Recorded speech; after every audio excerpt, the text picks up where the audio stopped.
Good morning everyone. Our today's topic is Coulomb's law. It is used to measure the force between two charges placed at a separation. जब कभी to charge किसी separation पर होते हैं तो उनके बीच में हमेशा एक फोर्स रिएक्ट करता है, एक फोर्स एक्ट करता है और उसी फोर्स को हम कहते हैं इलेक्ट्रिक फोर्स या फिर कूलामिक फोर्स या फिर इलेक्ट्रोस्टैटिक फोर्स। ये फोर्स को हम कैसे फाइंड करेंगे? तो इसको कैलकुलेट किया था सबसे पहले कूलाम्स नाम के साइंटिस्ट ने, और कूलाम ने जब सबसे पहले इसको कैलकुलेट किया तो उन्होंने कहा the force between two charges is proportional to the product of the magnitude of the charges and inversely proportional to the square of distance between them। आइएगा समझते हैं। सपोज ये आपके पास two charges, this charge is Q1 and the second charge is Q2।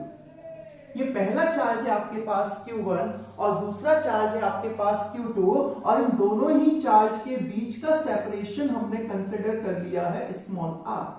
The separation between these two charges is small r. So according to Coulomb's law, the force acts between them। वो force कौन सा force होगा? Electric force होगा। आप लोगों ने gravitation में पढ़ा हुआ है कि अगर कभी टू मैसिव बॉडी किसी सेपरेशन पर होते हैं तो उनके बीच में ग्रेविटेशनल फोर्स एक्ट करता है। ठीक वैसे ही अगर टू चार्जेस किसी सेपरेशन पर होते हैं तो उनके बीच में इलेक्ट्रिक फोर्स एक्ट करता है, और इस फोर्स का जो मैग्नीट्यूड है वो डायरेक्टली प्रोपोर्शनल होता है product of the two charges. तो दोनों चार्ज कौन से हैं? Q1 एंड Q2, तो इनके प्रोडक्ट के प्रोपोर्शनल होगा ये force, and this force is inversely proportional to the square of distance between these two charges। So F proportional Q1 Q2 and F proportional 1 by R square। This is also known as inverse square law। Inverse square law। Okay, whenever a force is inversely proportional to the square of the distance, then this statement is known as inverse square law। So this is first equation, F proportional to Q1 into Q2 and F proportional to 1 by R square। On combining these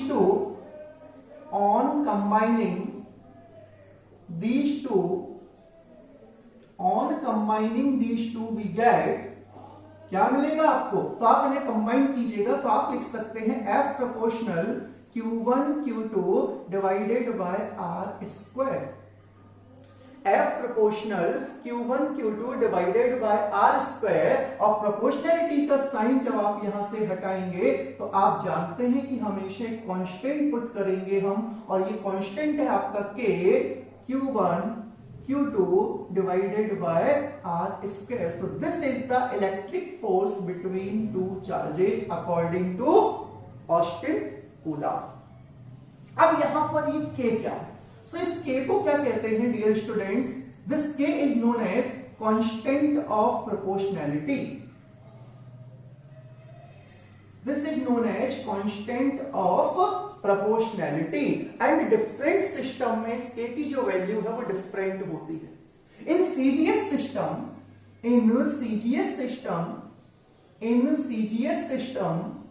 the value of K is 1। In CGS system the value of K is 1, therefore force between two charges in CGS system will become, तो K के place पर हम put करेंगे 1, तो आपको जो result मिलेगा वो मिलेगा Q1 Q2 divided by R square. और हम बात कर रहे हैं CGS सिस्टम की, and the unit of force in CGS system is dyne. So F equals to Q1 Q2 divided by R square dyne. So this is the force between two charges in CGS system. अगर हम बात करें MKS system की, अगर हम बात करते हैं बच्चों MKS सिस्टम की, तो याद रखिएगा in MKS system the value of K is 1/4 pi epsilon. K equals to 1/4 pi epsilon, और इस एप्सिलॉन को कहा जाता है absolute permittivity. This epsilon is known as absolute permittivity.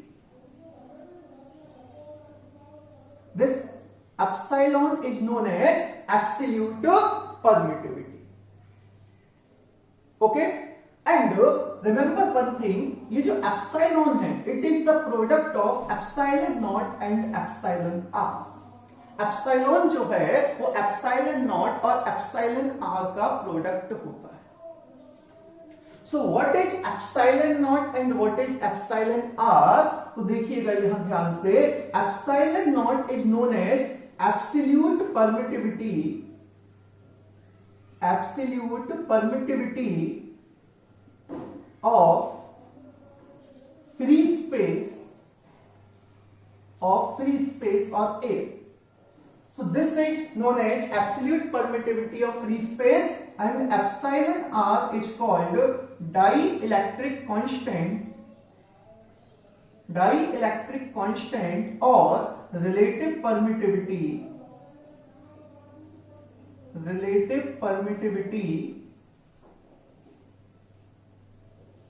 of medium. Relative permittivity of medium.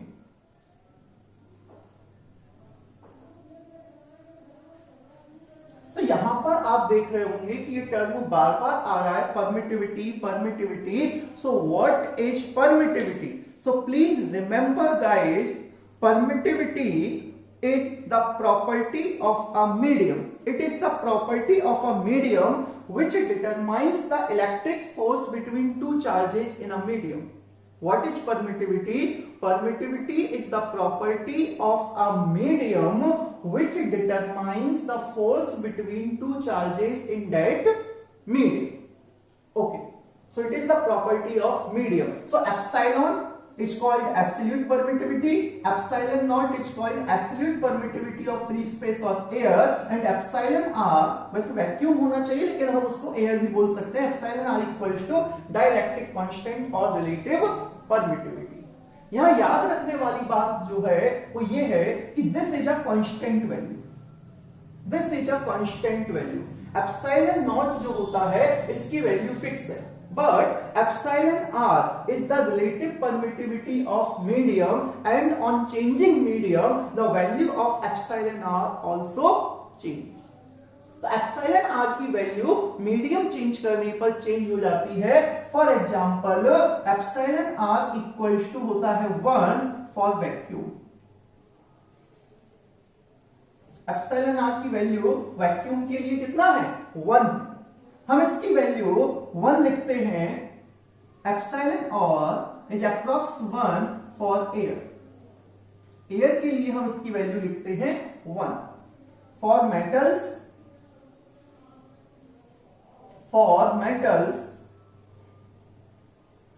epsilon r equals to infinite. For water epsilon r equals to 81. कहीं 80 भी लिखा हुआ है, 81, उससे ज्यादा कोई फर्क नहीं पड़ेगा. So epsilon r equals to 1 for vacuum, it is almost to 1 for air. For metals it is epsilon r is infinite, and for water its value is 81.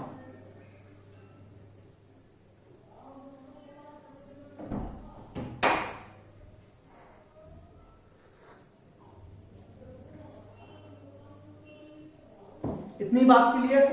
इसके बाद देखिएगा. सो सीजीएस सिस्टम में फोर्स कितना है आपका? F equals to Q1 Q2 upon R square dyne. Now in MKS system, अब हम बात करते हैं एमकेएस सिस्टम में फोर्स. सो एमकेएस सिस्टम में कितना फोर्स होगा उस बात को आपको ध्यान देना.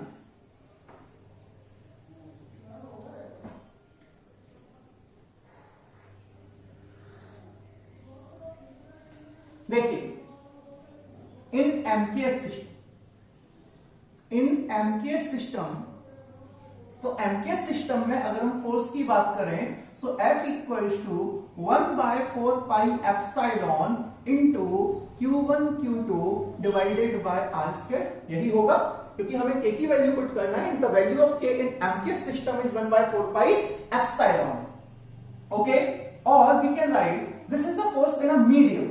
आप यहां लिख सकते हैं this is a force in a medium when a medium is placed between two charges. तो आप इसको यूं भी लिख सकते हैं 1/4 pi epsilon naught epsilon R into Q1 Q2 divided by R square. Clear? और the unit of force is Newton. Therefore, the force in aqueous system between two charges placed in a medium is given by F equals to Q1 upon 4 pi epsilon naught epsilon r Q1 Q2 divided by r square. Clear? And for air, we know that for air epsilon r is 1. So for air epsilon r equals to 1, therefore force between two charges placed in air is given by 1 upon 4 pi epsilon naught into Q1 Q2 divided by r square Newton. So this is the force between two charges placed in air and this is the force between two charges placed in a medium. तो आप find कीजिएगा force in air divided by force in medium, force in air divided by force in medium. तो ये जो value आएगी, आप ध्यान से देखिएगा, ये जो वैल्यू आएगी ये आएगी आपके एप्सिलॉन आर की। और आप यहां से देख रहे हैं कि force in air is epsilon r times to the force in medium, means air में लगने वाला फोर्स हमेशा ज्यादा होगा मीडियम में लगने वाले फोर्स से। एयर में लगने वाला फोर्स ज्यादा होता है मीडियम में लगने वाले फोर्स से। इसीलिए जब कभी NaCl क्रिस्टल एयर में है तो उस पर फोर्स ज्यादा लगेगा, लेकिन जैसे ही आप उस NaCl क्रिस्टल को, आप जानते हैं NaCl में Na positive and Cl negative, तो जैसे ही आप NaCl को वाटर में डिसॉल्व कराएंगे तो होता क्या है कि उनके बीच में, उनके आयंस के बीच में लगने वाला फोर्स डिक्रीज हो जाएगा, because force in air is always greater than force in medium, और वो इजीली क्या हो जाएगा, डिसोसिएट या आयोनाइज हो जाएगा।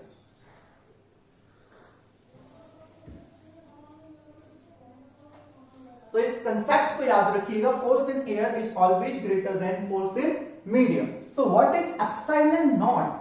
Epsilon not is absolute permittivity of free space. और याद रखिएगा इस एप्सिलॉन नॉट का अभी मैंने आपको बोला था स्टार्टिंग में, एप्सिलॉन नॉट की एक फिक्स वैल्यू है 8.85 into 10 to the power -12। 8.85 into 10 to the power -12 coulomb square divided by newton into metre square.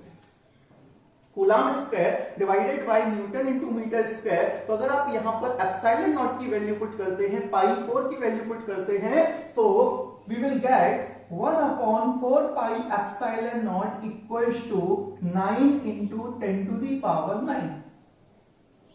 1/4 pi epsilon naught equals to 9 into 10 to the power 9. So we can write the force in air between two charges as 9 into 10 to the power 9 into Q1 Q2 divided by R square. तो आप direct इस तरीके से भी calculations कर सकते हैं। And please remember Coulomb's law acts between two charges. Thank you. And on next topic we will discuss about vector form of Coulomb's law. Dear students, if you like the video then please subscribe the channel, share it and like it. Thank you. Goodbye.